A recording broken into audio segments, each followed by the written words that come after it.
Hello, ladies and gentlemen. I am Pronago, and today we are going to talk about Homefront. Yes, Homefront 1 and 2. Not just one at a time. They're going to be taken by force, just the two of them. And I don't know. There's something about this franchise so far that feels incredibly disconnected. It's not just that one game is significantly different than the other. They certainly do have some similarities, like, for example, the silent protagonists and the very bizarre setting with the whole premise of the North Koreans invading America and taking over, as well as potentially other places that we haven't really heard that much about in the setting so far.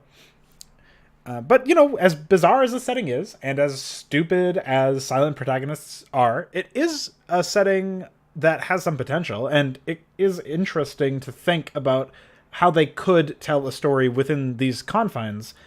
Because, of course, you can make something good, you can do something that is enjoyable, or make something enjoyable out of something that otherwise seems very, lacking in potential.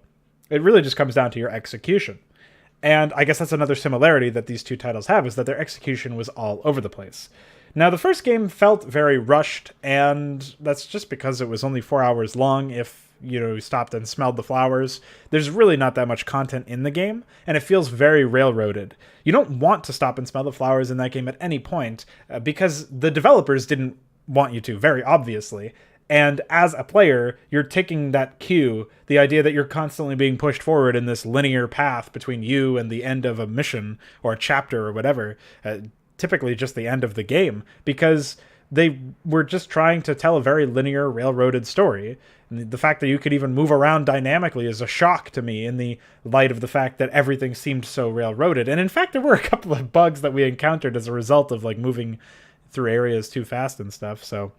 always insane to me that developers, and again, the first game was 2011, so it's not exactly super recent, but it's more modern than most of the titles that I've played in the past couple of months to years, and as a result, it still boggles the mind when you have developers in a semi-modern sense just completely ignoring the idea of player expression and them being able to do their own things and express their own playstyles through your gameplay.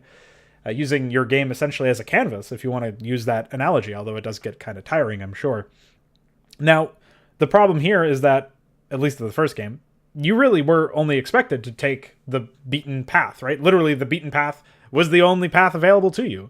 And if you tried to diverge from that pathway, you were often punished. Like the very obvious quintessential example that I still remember, even though the rest of the game was not very memorable, is when that tank rolled in and I just ran out and started shooting at all of the men there, and, just because I wanted to see, if you get yourself into a seemingly impossible firefight, will the game kill you, or, what's going to happen there? And the tank indeed did annihilate me, even though it seemed like I was behind cover. Of course, it's not exactly consistent with later tanks in the game where you could just hide behind cover, but, consistency in a game these days is very hard to come by. And that is certainly true for the second game, and that was the larger point I was making by contrasting the two, is that it's not just that there's a fair amount of dissimilarities, we'll say, differences between the two titles that makes it feel like the franchise itself is very disconnected. It's also the fact that the games themselves don't really play by their own rules in an isolation. When you just look at one of these titles by itself, as obviously I'm not really doing here because I'm reviewing them both at the same time, you'll see a lot of issues of inconsistency and a lot of times where something that worked once in a certain point in the title doesn't work later on, be it through plot or gameplay purposes. There's plenty of times where a character does something that gets them killed in one instance, or, maybe there's less character death than I'm making it out to sound, but a character does something that finds success in one area and then later never even attempts to do it, even though you've seen, they've demonstrated that they are capable of coming up with that idea, executing upon it successfully, and you just wonder why. And it just felt like most of the time it was time for that character to do fail, or they failed to do some certain thing.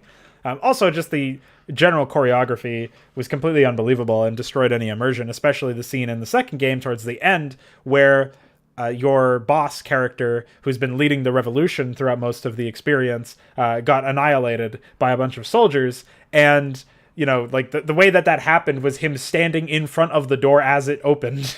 When that you've been fighting enemies like a live fire zone, you just walk up to the door and kick it open and just stand there for a while bullets tie knots in your stomach or something. It's just really crazy to me that happened. And that wasn't even the craziest bit of choreography. It was just the one that's most recent in my mind, I guess. So there's a lot of times where it just feels very inconsistent, not only with reality, but with itself, because you've seen characters be a little bit more intelligent than that when it comes to battles. Those very characters themselves, actually. And, there's also the tacit understanding that they wouldn't behave like complete dunderheads. Pardon my French. And if, otherwise they would have died. So the fact that they've lived through so many battles that you hear them like fighting over the radio or whatever, you have come to characterize them as people who have survived conflicts, and yet they are behaving in a complete asinine manner all the time. Their behavior is not consistent with that understanding, with the understanding of, hey, you are a seasoned veteran of war. You are ready to strike against whatever opposition lays your way. Like, if you go down, you'll go down fighting, and you'll take a lot with them. That's sort of the vibe that they give you in terms of the writing, what little there is for you to subsist off of. But then when push comes to shove and it's time for one of them to die, it's not that they fought really hard or that they got blindsided by a superior enemy tactic that they weren't expecting. It's just that they got annihilated because they did a really stupid mistake that nobody in their right mind would make. You don't have to be a seasoned combat veteran to know not to stand in front of a fucking door. And then, of course, there's the whole Goliath bit. Interestingly enough, the Goliath was in the first game as well. He was an AI-controlled ally that you could give some direction to, which I thought was interesting as a concept. But very obviously, the first Homefront game was much more of a tech demo, in theory anyways. Not that it was demonstrating tech in a conventional sense, but the idea that it was sort of a rough draft, if you will, of an actual game that somehow, for some reason, got made. But, the fact that the Goliath was expressed there as an option, I thought it was very interesting, as a concept. I could see that being something that you could use, like a support drone that essentially can hold its own in firefights, but you can improve its effectiveness, or at the very least, its utility to you personally by giving it some direction. Something that I've actually thought about including in my own games, although they are RTS and not FPS, so it's very different. But the idea that you can interact with your AI allies in a little bit of a more conventional, or maybe it's actually not conventional, I guess, right? It's more, maybe potentially more contrived, but even if it was a little contrived for the average, viewer, I thought it was interesting, and it felt better to use than a lot of the other times I've seen the concept attempted. Certainly not the most unique concept out there, but it's something that I felt was good enough to, especially for essentially what is a tech demo, a rough draft. And in the second game, they behave very differently. In fact, I think that they just shoot missiles normally instead of needing to be directed. It could have been really cool if they carried that over and made it so that there was a Goliath controller on the field and needed like line of sight onto you in order to get the Goliath to use its advanced weaponry. Although I don't, again, really know why they don't just use the missiles themselves. But you could, fashion an excuse there. You could figure out like, oh yeah, the missiles are wide AoE, so, you don't want your enemies... You don't want your AI or whatever to be using it unless there's a line of sight on an actual human being. And then it wouldn't really break immersion because, like, oh yeah, well, if they just use it willy-nilly, they might damage and endanger your allies or your own equipment or something. And you can see then where you would want a human being to quickly look at that and assess the risks and figure out, do I want to be responsible for any fallout if there's some, casualties along the way. So... yeah, I feel like it could have been an interesting concept, having to actually fight an enemy that's very much a threatening force, but it's like directing a threatening force to be even more threatening. And that could have been much cooler, I feel like, than what it just ended up being, which was a generic drone-type unit that you had to blow up with a lot of explosions.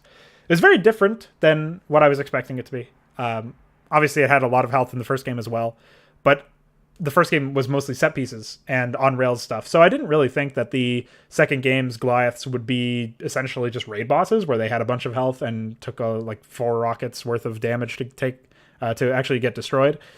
I also felt like maybe if you're going to give the AI enemies a lot of health, especially considering how limited rocket ammo is in this game, one thing that they might have done was made it so that you had to target specific spots, and depending on what you targeted, that would allow you to, maybe damage their weaponry or damage their locomotion or do something that would sort of hamper their ability to continue to attack you. And so players who were more inclined to just run away from Goliaths, although, again, we didn't really encounter them in open world instances. It was really mostly set pieces, even in this game.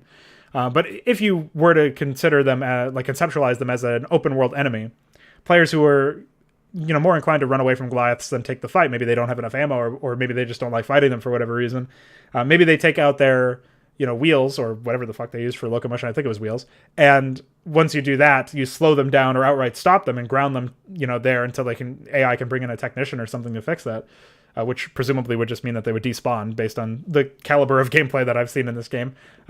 But that would at least give you a little bit more of an opportunity to figure out a strategy to counter them. And you can decide if you want to fight them. Do you want to, stop them from being able to move away, and then find some way to sabotage them, hack them perhaps. I don't know if they accepted the hack tool. They might have been immune to that.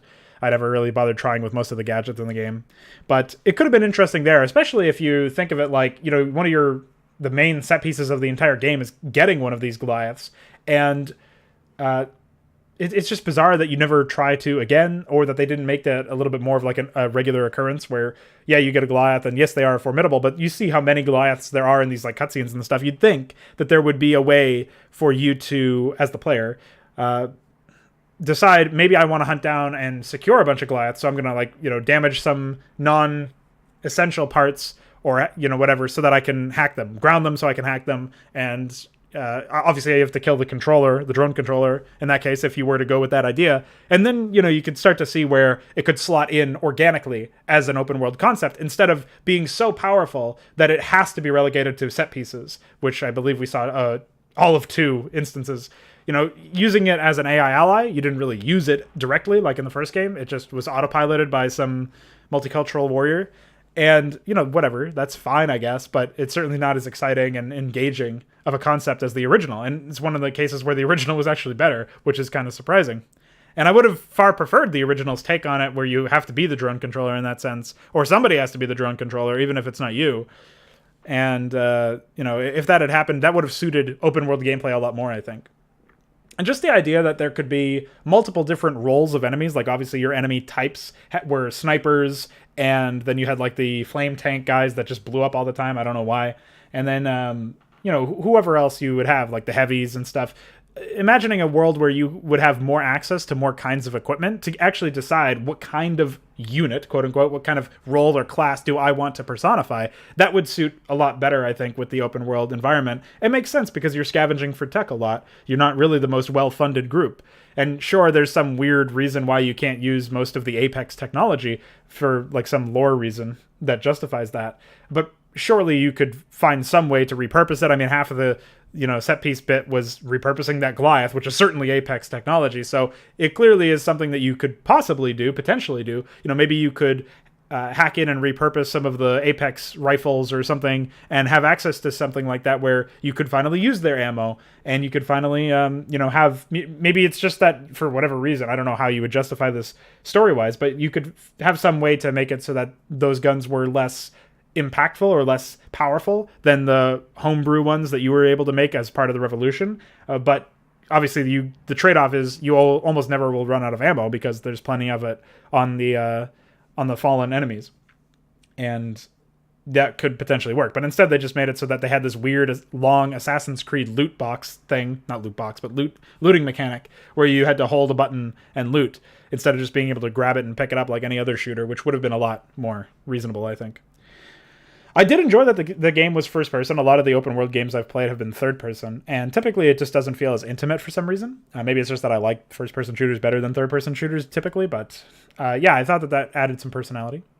And even when you were controlling like the bike and stuff, that was first person. I thought that was cool, even though the bike was really, really fucked up in terms of a technical perspective and got me stuck inside a house in the void somewhere. What a disaster that was. But I thought that it was interesting that they try to work in the bike and work in, all that stuff within the perspective of being first person is cool. So I guess you can say that about the game. Yeah, I mean, I didn't actually not like my time with Homefront 2. It was a little bit more on the boring side probably, but I thought that it was a competent-ish game. And when it came to the concepts and how they executed some of it, it was just very, maybe competent is too much of too strong a word in there. It might just be that it's, average, or mediocre, but still not completely horrible. And mostly maybe it's just the potential, similar to the Prey game that I played last year, where I just feel like there was potential with the setting, and I didn't really mind some of the gameplay decisions that they went with, even though they definitely could have done a lot more. Set pieces are really, really bad for, again, feeling like you're expressing yourself as the player, and that is something that I can't underscore enough in this review, where set pieces in both games really, really fell short of the mark in that respect. And so that's, I think, the lasting criticism that I have. Though I will say, I completely forgot my point about the Goliath until now. The reason why I brought the Goliath up before, I was talking about consistency between one game and another, and it's that, for some reason, the character who is helping you control the Goliath, that multicultural warrior I talked about, she is not in the Goliath in that first time that you have it as an AI ally, but then in the massive set piece bonanza that was the final video, the multicultural warrior decided, I don't remember her name in case it isn't obvious, I don't remember any of the names. I think maybe the big titty goth GF was was Dana? That sounds about right. But who knows? Anyways, yeah. Multicultural warrior just decides to run in and die for some reason by boarding the Goliath in the final set piece zone. And I don't know why. It doesn't make any sense. It's not necessary. Like, maybe she had to be in signal range or something, but surely she could have just come along with the original insertion team. And I don't know. I feel like there could have been a safer way to include her. Like, you just think about how you would logistically handle this, they don't give you enough of a reason to assume that they thought about the logistics and made the decision to do something that was risky but necessary. They just expect you to not question it, and it really just destroys me whenever I think about it. So that's all I'll say about the consistency stuff. I definitely think it was very inconsistent overall, and I wish that it had been more about player expression, being able to decide what kind of combatant you want to be and how you want to take engagements, and making the enemies more competent and less blind and blah, blah, blah. Just so that you would have a bit more, I guess, reason to celebrate when you do win. It would add impact to the battles where you would feel like, yeah, you actually accomplished something because, you took them out, without suffering too much damage or without dying, or, when there's an actual difficult battle, it really goes to show you like what ludicrous situations have to exist in the second game, or even the first game for that matter, for there to be a challenging section. Because at least in the second game specifically, the number of enemy units has to be so high, not just because time to kill is low, but because they're just so individually incompetent and unimpactful. And I really think that you could make the enemies more challenging without reducing or increasing, rather, time to kill. You could make them more challenging and more reactive if you gave the player more individual options, like with gear and stuff. And if you allowed, maybe just better enemy AI in that respect. I get the idea that there's like a big disconnect with FPS games in general, shooter games in general, where you're supposed to be fighting other people who are using similar enough weapons to yours most of the time that it shouldn't, completely fall away. The idea that you are some god man. Like, it's different if you're playing Halo and you're supposed to be a super soldier, but if you are playing, Homefront 2 and you're just supposed to be some guy who's, fighting for his country, well, I'm sorry to say, but I don't think patriotism makes you bulletproof. And that definitely is what I felt like most of the time in this case. And the idea of like regenerating health on the last frame and stuff. And obviously you just take a med kit and you shake everything off. Like, I can see where at some point you have to say the game isn't fun or engaging if we aren't, giving the player character a lot of leeway when it comes to that stuff. Obviously you can't just inject a health kit to heal serious bullet wound injuries. But at the same time, I feel like some more realism in that case could have helped the title, and making the enemies a little bit more competent, even if you didn't increase their actual damage. I think I would have still been fine with that, because as we've seen, the damage values can kill you. I died so many times in this game, but it was mostly because I was being lazy, because I wasn't being engaged. I think if the game had engaged me more with more competent enemies that I actually had to think about what I was doing and execute in real time properly, without as many mistakes, I definitely would have been sharper. I probably would have talked less because I would have been more focused. So maybe the commentary would have suffered in that respect. But I think I just would have had a more engaging time in that case. And unfortunately, that just wasn't the case for this title. So that's what I will leave it as for the time being. that's my views on Homefront 1 and 2.